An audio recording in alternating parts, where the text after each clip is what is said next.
And now we have on Trent Kelly. Good morning, Congressman Kelly. How are you, sir?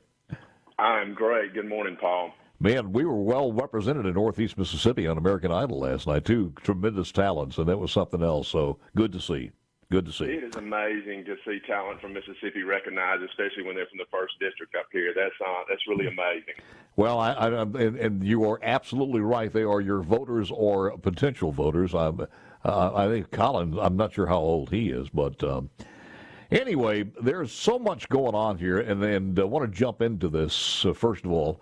And I saw something a few seconds ago, and I don't know if you've seen this.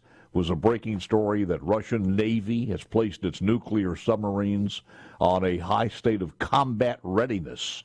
Russia has also moved its strategic bombers to reportedly an air base that's it's closer to the Ukraine-Russia border, and they'll also conduct a large-scale nuclear exercise next week when Joe Biden is in Poland. Any thoughts on this one or any comments? No, Russia and Vladimir Putin has continued to use the threat of nuclear war and tactical nukes against Ukraine, which just shows he's losing. Listen, he can't afford to lose this fight. He attacked Ukraine. He can't afford to lose it, so he's posturing up. Listen, but you have to take it serious. He is not a rational person, and so I don't think anybody can get in the mind of Vladimir Putin to see whether he will or will not use those. But it's business as usual. We've had repeated threats throughout the entire almost 1 year that he's been at war with Ukraine of using nuclear weapons, and we just pray that he doesn't, because that creates a whole new ballgame for the world. Has your life changed since January and the swearing in? I know that it's listed as you're a member of the House Armed Services Committee. You're serving as a ranking member of the subcommittee on the Intelligence and Special Operations, and also serves on the Budget and Ag committees. And for people who don't know this, a little bit of a trivia, you are the, and I guess this is still current, highest-ranking military official currently serving in Congress. Yeah, that's pretty neat. I think that's currently serving. I think that's in the history of the House. I think there were a couple in the Senate who may have been more, but in the House, that's really amazing. But now, the cool thing is that I'm not a ranking member anymore. I'm the chairman of the Sea Power Committee and a chairman on one of the subcommittees, the Defense Subcommittee on the Intelligence Committee. I'm the chairman, so that's a big deal. That means we get to. That's what I'm saying. Your life has changed since January tremendously. So, all right, now tell me. First of all, help us out here. Can you tell us what the truth is about these balloons?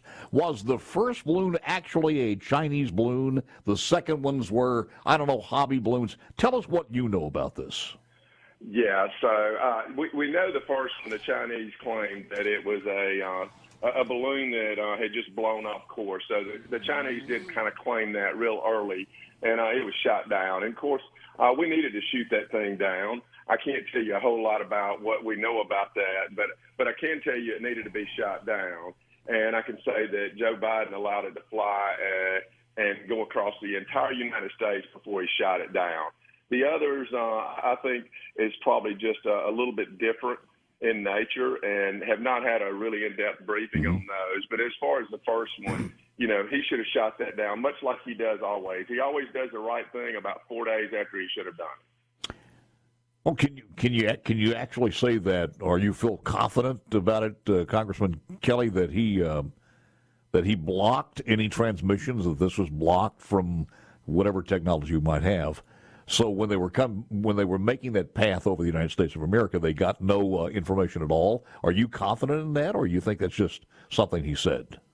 Well, I think anytime you have surveillance stuff looking at things, I think it's hard to block them from getting anything of value. And I'll leave that at that. I don't have any specifics, but it's impossible if I'm putting binoculars, if I'm watching you and you put up a blocking screen, but you move outside of that, do I pick up anything of value? Absolutely. And so, did we block everything we needed to block? I can't in full confidence say that.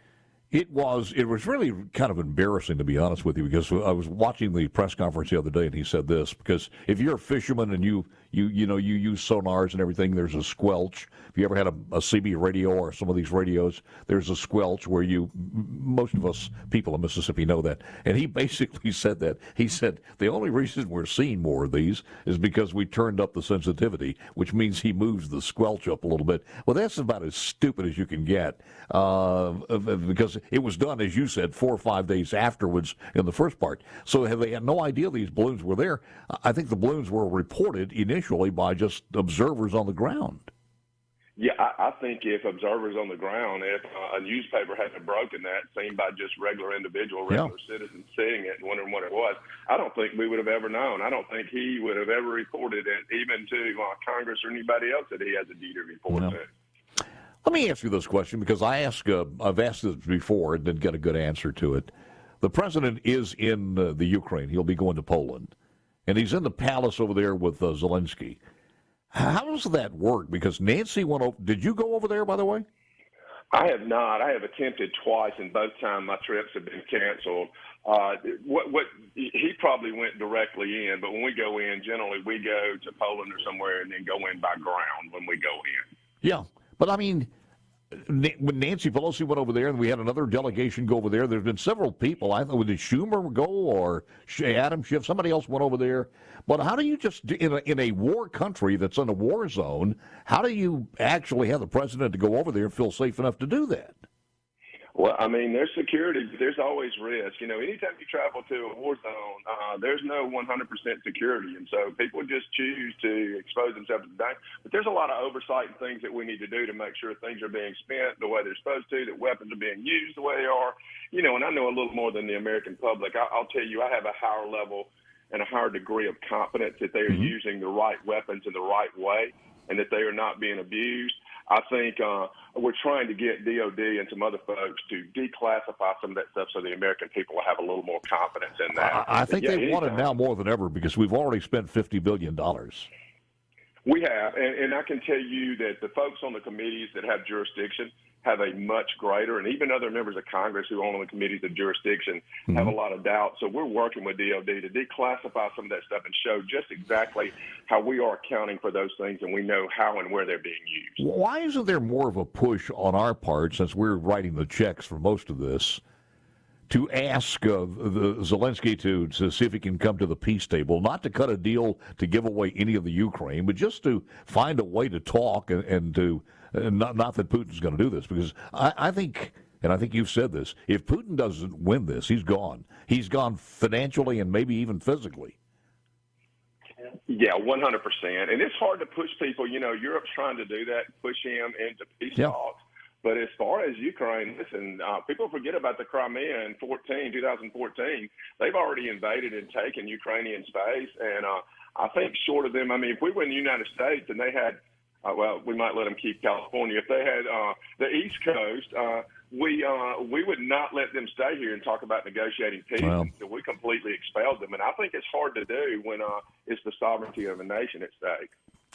You say that, but I wonder how much of the border is controlled by MS-13 right now because of Joe Biden. So that's another story. And we've got to do something with that. Absolutely. Our border has not been secure, and we just have more and more people come over and more dangerous people come over our border illegally. What's the schedule of hearings right now as far as any hearings that you guys are going to be conducting? Well, we're home this week. I'm actually flying out to Seattle to visit some bases and naval bases out there. It's my new committee on chair. But next week we'll get back, and there's tons of briefings that we have via phone. I don't trust those very much, Paul. I like to be in person because anything that you can get on open source is not of value in most cases. Yeah. Well, look, I thank you so very, very much, and I thank you for spending the time with us. And anytime there's something breaking that you can talk about, and I know in your position it's rather sensitive, but it's always good having you on, sir. Yes, sir. Thanks, Paul. You have a great morning.